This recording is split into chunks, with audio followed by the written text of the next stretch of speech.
Bonjour et bienvenue, c'est Bertrand, de la Fondation Magister, l'école des héros du monde réel. Dans le dernier épisode, on a commencé à voir pourquoi les esprits neutres et nuancés sont si rares dans le monde. L'idée générale étant que la neutralité et la recherche de nuances impliquent un doute permanent qui se traduit par la libération d'hormones de stress, d'insécurité et d'anxiété au sein de l'organisme. C'est assez délicat d'être équilibré mentalement quand on s'évertue d'être neutre. On est tiraillé, on vit dans une forme d'insécurité, comme s'il n'y avait aucun socle, aucune structure pour supporter notre existence. On est confronté à la complexité de la vie. A l'inverse, la certitude aveugle et délirante, dans des idéologies simplistes, crée un sentiment de sécurité et de sérénité. Quand on ferme les yeux sur les informations qui contredisent notre vision du monde, on évite de déclencher la réponse de stress. Et quand on nourrit notre esprit exclusivement d'informations et d'histoires qui confirment nos croyances, ça libère des hormones de bien-être et de sécurité. Cela donne l'illusion d'une structure solide qui supporte notre existence. La vie semble beaucoup plus simple que ce qu'elle est réellement. La direction à suivre est évidente et incontestable.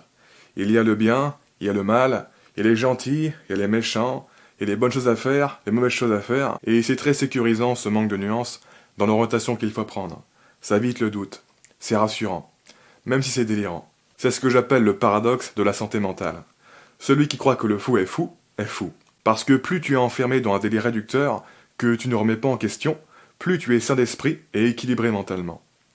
A l'inverse, plus tu vois ouvertement toute la complexité, l'incertitude et les contradictions de la vie, plus tu deviens fou, torturé et déséquilibré.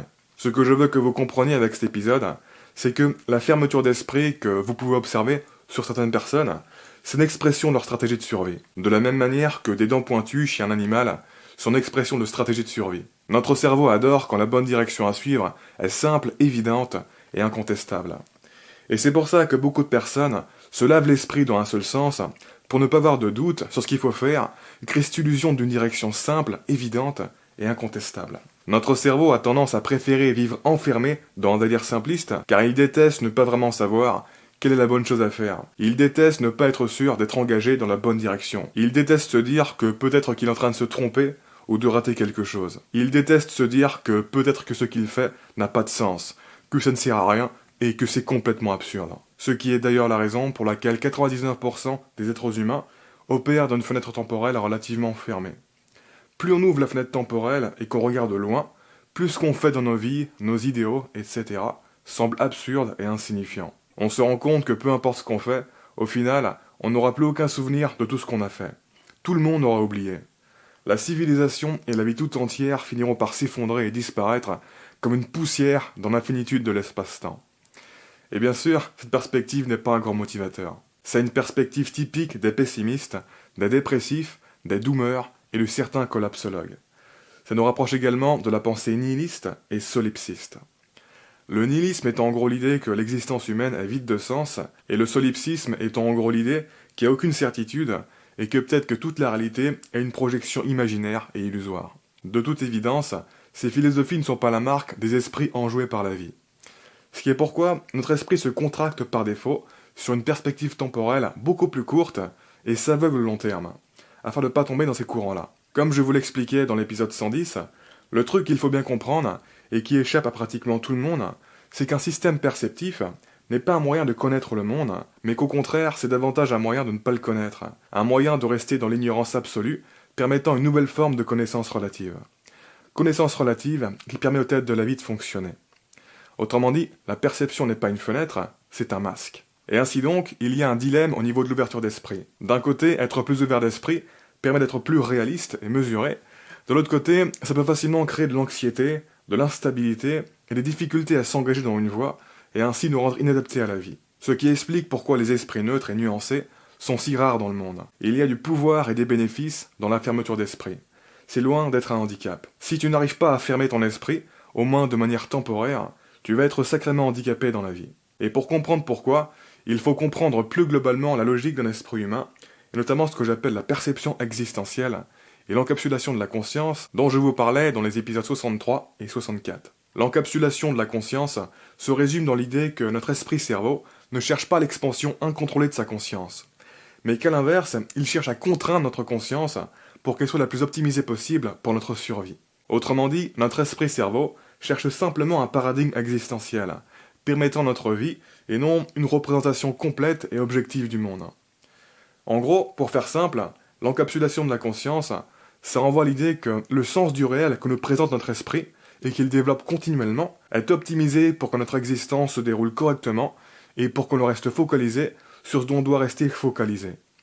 Ou dit autrement, pour qu'on le reste fermé sur certaines choses, et qu'on ne s'ouvre pas à d'autres. L'encapsulation de la conscience est un mécanisme de protection et de fermeture, dans le sens où il contraint et augmente automatiquement notre vision de la réalité vis-à-vis de nos besoins, de telle sorte à stabiliser notre existence, comprendre, maximiser notre survie et notre confort, et minimiser notre stress. Pour comprendre ce mécanisme, il faut se resituer dans les conditions historiques dans lesquelles notre cerveau a évolué. Les organismes de nos ancêtres étaient largués dans un monde hyper complexe et bourré d'inconnus. Et ce, avec des capacités cognitives et énergétiques relativement limitées.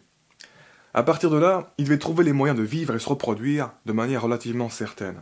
Ainsi, le cerveau de nos ancêtres n'a pas évolué pour percevoir le monde objectivement et dans toute la complexité préexistante qu'il pourrait avoir. C'était pas du tout sa stratégie. A l'inverse, il cherchait à réinventer le monde d'une manière aménagée pour que nos ancêtres puissent y vivre leur petite vie d'être humain. Il cherchait à créer une matrice existentielle. Il faisait du monde un contexte narratif, celui de leur existence. Dit autrement, le cerveau de nos ancêtres ne cherchait pas un monde global à représenter et à arpenter dans toute sa richesse possible. Il cherchait un territoire suffisant permettant d'assurer les besoins de la vie. Et une fois qu'il avait trouvé ce territoire, il cartographiait mentalement le monde, de telle sorte à assurer et maintenir la logistique de l'existence au sein de ce territoire. Ainsi, ce monde aménagé, cet environnement mental simplifié, dans lequel la conscience de nos ancêtres était encapsulée, n'était autre qu'un système de croyances.